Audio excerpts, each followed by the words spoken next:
विपक्ष स्वतः जातिवाद का शिकार है और उसी पर उनकी खेती चलती है, तो वो अपनी बात कह रहा है और उनकी बात को जो हम लोग वास्तविक बात कह करके धुंधला देंगे। नवंबर चुनाव परिणाम आएगा तो वह लोग पश्चाताप करके फिर भारतीय जनता पार्टी की ओर वापस आ जाएंगे।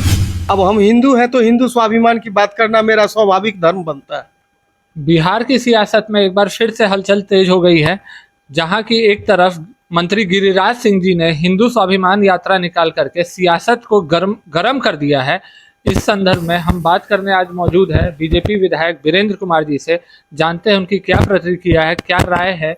जिस तरीके से अब विपक्ष हमलावर हो चुका है कि ये जातिवाद और ये एक हिंदू मुस्लिम बंटवारे का मुद्दा बनते जा रहा है, सर क्या राय है इस पर? अब हम हिंदू हैं तो हिंदू स्वाभिमान की बात करना मेरा स्वाभाविक धर्म बनता है।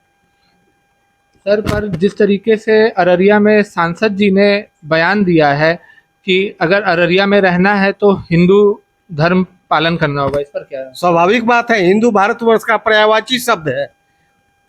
भारतवर्ष का हिंदू पर्यायवाची शब्द है, तो अपने आप को किसी भी व्यक्ति और किन्हीं को हिंदू कहने में जो है गुरेज नहीं होना चाहिए। हिंदू कहना अपने आप में जो आत्मसम्मान की बात है, भले भी उनका पंथ और मजहब कुछ और हो। और यह जान लीजिए, धर्म जो है संस्कृत शब्द है और इसका जो है कोई अनुवाद नहीं हो सकता है, कोई अर्थ नहीं निकाला जा सकता है। धर्म जो धारण करने की बात है वह भारतवर्ष की शब्द है। और जो लोग कहते हैं हिंदू के अलावा अन्य जो है मजहब के लोगों को कहा जाता है, वह पंथ हो सकता है, वह धर्म कतई नहीं हो सकता है। इसीलिए हिंदू कहने का और हिंदू स्वाभिमान जगाने का जो है यहाँ के प्रत्येक लोगों का जो है नैतिक धर्म बनता है।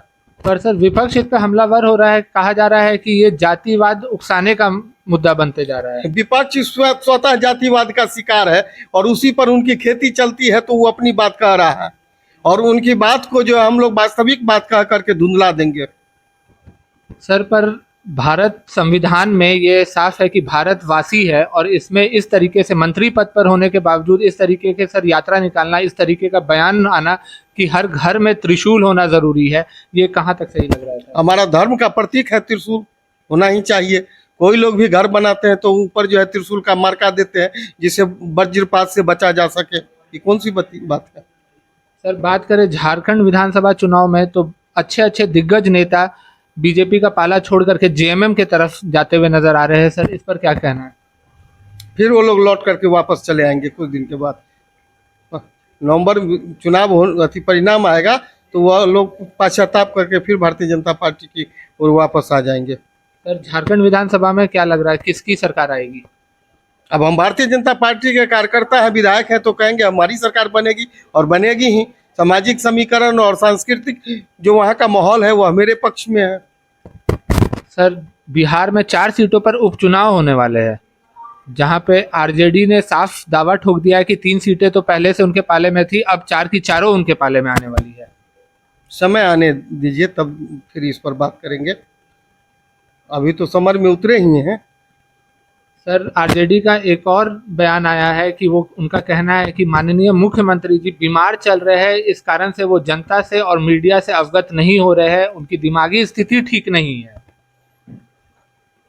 भारतीय जनता पार्टी के नेतृत्व में सबसे विश्वसनीय व्यक्ति हैं वो, और वाजपेयी जी का आशीर्वाद प्राप्त हुआ है।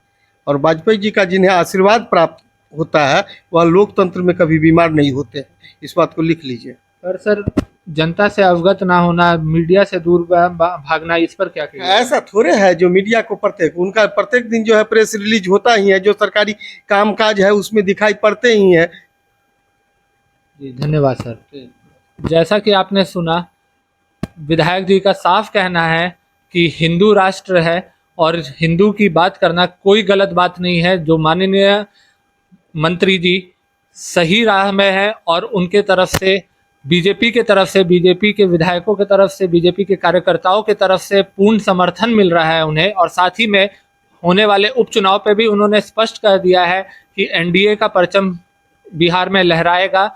और साथ में विधानसभा चुनाव पे भी, झारखंड विधानसभा चुनाव में भी उन्होंने ये बात साफ कर दी है कि झारखंड विधानसभा में जो भी विधायक टूट के जा रहे हैं वो वापस आएंगे एनडीए खेमे में, और झारखंड में भी एक बार एनडीए का परचम लहराने वाला है। जुड़े रहे हमारे साथ, देखते रहे आगाज एक्सप्रेस। धन्यवाद।